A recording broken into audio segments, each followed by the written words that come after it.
causes of stress. And for my presentation, I want to look at what I call the causes of stress. And I'm going to preface my presentation by looking at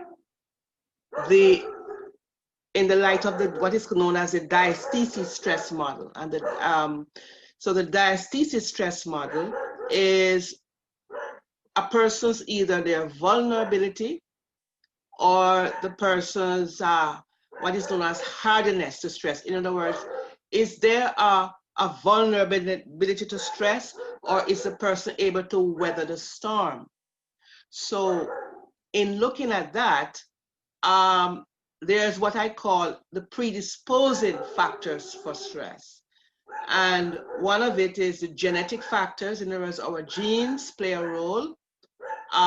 Is there an inability to adapt? Is our age, personality, the environment?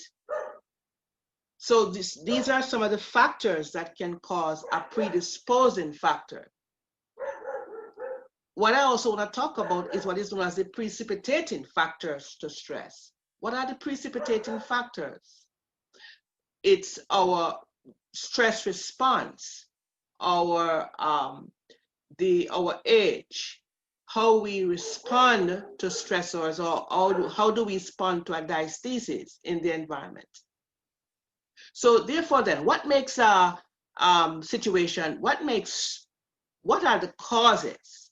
It is situations that have strong demands, situations that are unexpected or imminent, life transitions.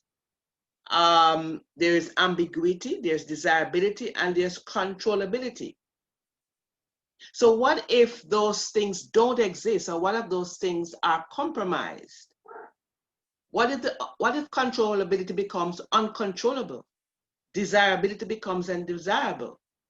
Then it is that we can become stressed when those things are compromised.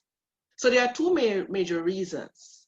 One is perception of an unknown event.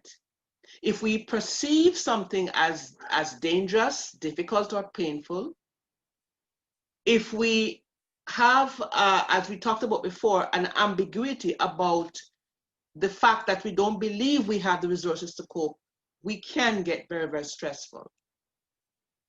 And Omaya gave a very, very excellent introduction about what is stress. So the matter of fear and uncertainty, our attitudes and perceptions, unrealistic expectations, all these can contribute to stress. So therefore then, what are the exact causes of stress?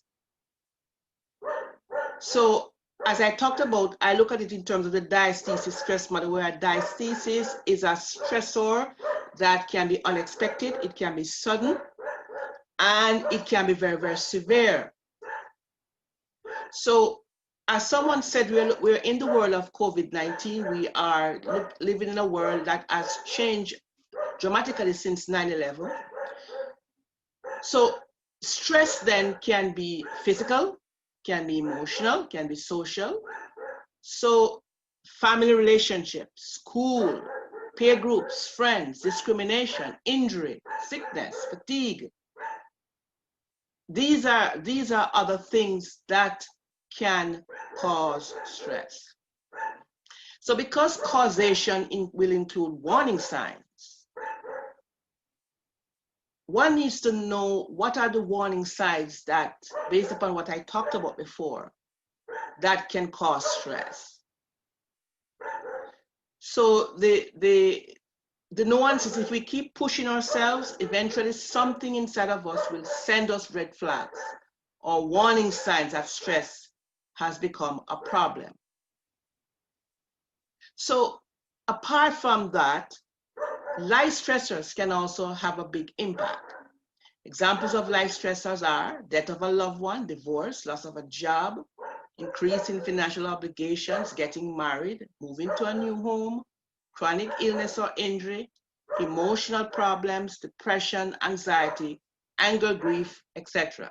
Taking care of an elderly or sick family member, a traumatic event, these are, again, signs of stress. So one other thing I would like to talk about is, in terms of causation, is that work stress can also create very, very difficult circumstances.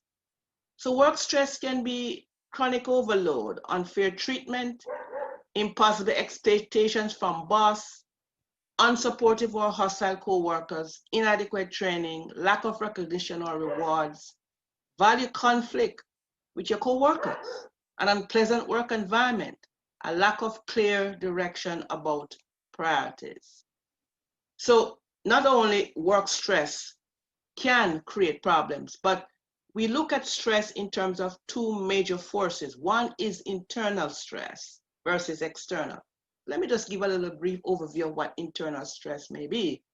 It is the feelings of anger, fear and chronic worry, anticipation, negative self-talk, all or nothing attitude, rigid thinking. And I remember I talked about, in terms of the diastasis stress model, I said that there is a proneness or vulnerability to. So in other words, if one has, in terms of one's traits, a compulsive or obsessive compulsive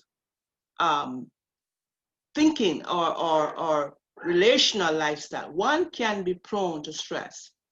So in looking then at the external, the external stress are those variables in the environment that can predispose or cause, or precipitating factors that can cause us to have difficulties. And those external factors are, again, family difficulties, school stress, not only the work life, but other factors in the relationship that can cause us to feel stressed. So there, it can result then in the physical stressors. These are physical conditions of the body and the environment that affect physical well-being. So simple thing as then lack of sleep, feeling ill, accidents can cause stress. So the emotional response then are worry, fear, grief, depression, and anger. So these are the things, in terms of the stressors can create, because we can be predisposed to psychiatric or psychological problems. And in my day-to-day experience, work with patients, I have seen a lot of people coming about depression, anger, worry, uncertainty. So even this world where there's so much going on right now, people are stressed. People are worried about what's going to happen to them in terms of their lives. So when I used to work in the child adolescent unit for the hospital, a lot of children were coming in because of issues with school, issues with family, issues with academics, and that creates stress for the child. So there is a lot of children, for example, who may present with what I call internalizing behaviors. So the child may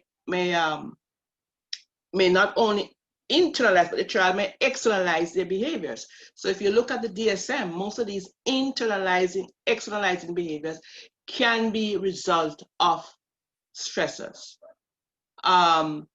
So I think I just want to wrap up. I have wrapped up what I need to say about stress. And so again, thank you very much for having